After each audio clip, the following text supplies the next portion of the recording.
Mesdames et messieurs, bonsoir.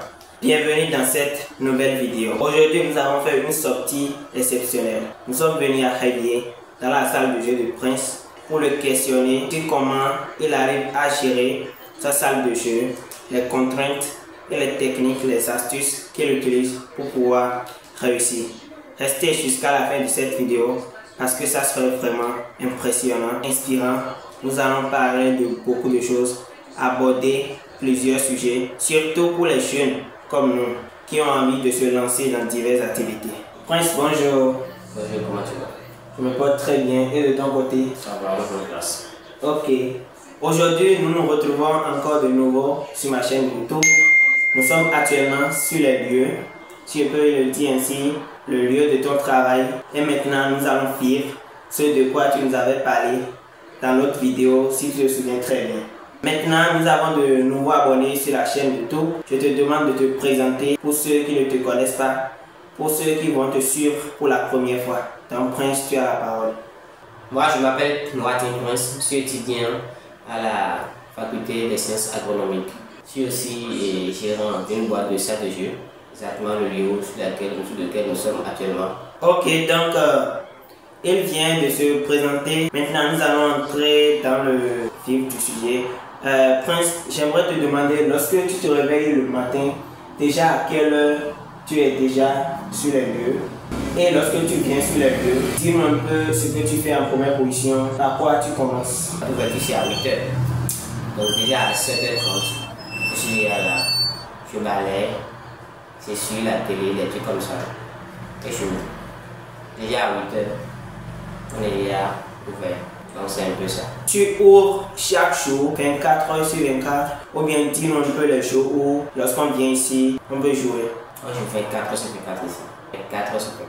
7 sur 7. 7 sur 7. Nous allons un peu entrer à un côté personnel. Par jour, tu trouves environ combien? Et tu vas te projeter dans le mois et me dire par mois la somme que tu arrives à trouver dans ta caisse. Bon, concernant ça, si tout va bien, par jour on trouve 2000. Si c'est trop petit, c'est 2000. Donc en gros, si on tient compte de ces 2000 francs par mois, tout aller jusqu'à 60 000 francs.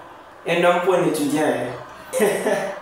Parfois, est-ce que tu ne ressens pas de la fierté lorsque tu touches ces 60 000 francs le mois? Et dis-nous honnêtement, en fin du mois, lorsque tu prends ces 60 000 francs, tu ne te dis pas, bon, j'ai travaillé, il faut que je parte dans une boîte de nuit, je parte dans un restaurant 5 étoiles et tu dépenses correctement? Non, non. Je me suis organisé de telle sorte que chaque fin de mois, l'argent que je trouve, je suis dans la tontine et je m'investis dans cette tontine. Donc, il n'y a pas trop le temps de faire la fête, des trucs comme ça, non. Même pas un peu un moment? Non. Ok, c'est impressionnant parce que nous sommes au 21e siècle et ce siècle vraiment, on fait la promotion de la fête, on fait la promotion de l'alcool, du chicha et lorsque tu n'es pas habile, lorsque tu ne sais pas vraiment ce que tu cherches, c'est très facile de te perdre, n'est-ce pas? Oui, tu n'as pas tort. Maintenant, il n'arrive pas des moments où tu ne trouves pas 2000 francs et puis tu peux te retrouver avec 500 ou à part 200 francs si c'est un seul client qui venait. À ces genres de moments, dis-nous un peu quel sentiment t'anime et comment tu arrives à surmonter cela, comment tu te dis, ok, ce jour est venu comme ça, mais je ne me décourage pas, demain sera meilleur. Dis-nous un peu comment tu arrives à faire. Bon, selon ce que tu as dit, tu n'as pas tort. Il y a des fois, on trouve 500, mais on ne peut rien. Il y a des journées, par exemple, les lundis, souvent, c'est toujours comme ça. Soit c'est 1000 francs, soit c'est 500, parce que c'est un lundi, tout le monde part au boulot, c'est pas aussi un temps pour se distraire en fait. Donc, on est déjà adapté à ça, c'est pas des gens qui nous démoralisent en fait, parce qu'on dit ce qui ne te tue pas te rend plus fort. Donc, souvent, quand on est à cette étape, on sait déjà que ouais, c'est quelque chose qui arrive et on est relax quoi, face à ça. Donc, c'est pas, il n'y a rien qui m'anime. On sait que ouais, le week-end, je vais amasser ce que j'ai pas pris dans la journée de lundi. Il y a ces trucs qui me soulagent, donc j'avance toujours. Donc, Prince, tu as certainement des clients fidèles qui viennent de temps en temps, ils jouent, tu sais que eux, chaque jour, ils vont être là, à semaine, ils viennent à tel nombre de fois. Pour ces gens de clients, comment tu arrives à les garder Pour ces gens de clients, bon, je les prends comme une famille. Ils sont relax. Je les prends comme une famille, ils sont relax. Quand ils viennent chez moi, c'est comme s'ils sont chez eux, quoi. Ils sont à l'aise, même sans attendre mon absence. Eux, ils sont respectés par tout, quoi. Pour leur expliquer. Ils sont respectés par les employés. Par les employés, voilà. Donc, ils sont comme chez eux, quoi. Ils se trouvent au moins comme patrons. Donc là, ils se sont à l'aise, quoi. Donc ces gens de personnes, ils peuvent venir sans payer et revenir après pour payer. Ouais, souvent ils ne payent même pas par cash, ils me font des dépôts. Donc vous avez pu tisser un lien un peu familial, si je peux le dire ainsi. Ok. Maintenant, tes frères viennent sûrement parfois jouer. C'est ta famille, c'est le sang. Eux, comment tu fais? Tu prends de l'argent chez eux ou bien dis-moi un peu comment tu arrives à faire. Là, lorsque les jeunes auront leur entreprise, ils sauront comment intégrer la famille dedans, un peu comme ça. Bon, nous, dans notre famille, on est tous commerçants. Maman aussi est commerçante. Donc, en gros, concernant ça, eux-mêmes savent que ce que je fais, c'est pour bénéficier. Donc, eux-mêmes viennent. Ils viennent avec de leur argent. Moi, je suis obligé de leur donner un peu de jeu de surpris, quoi.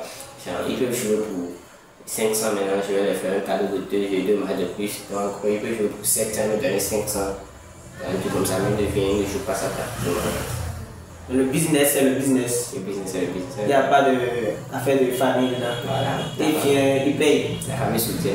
Ah, c'est très important, la famille soutient. Et logiquement, c'est sur cet aspect du soutien que j'allais venir. Dis-moi un peu, à l'université, tes amis, ils savent que tu as de salles de jeu.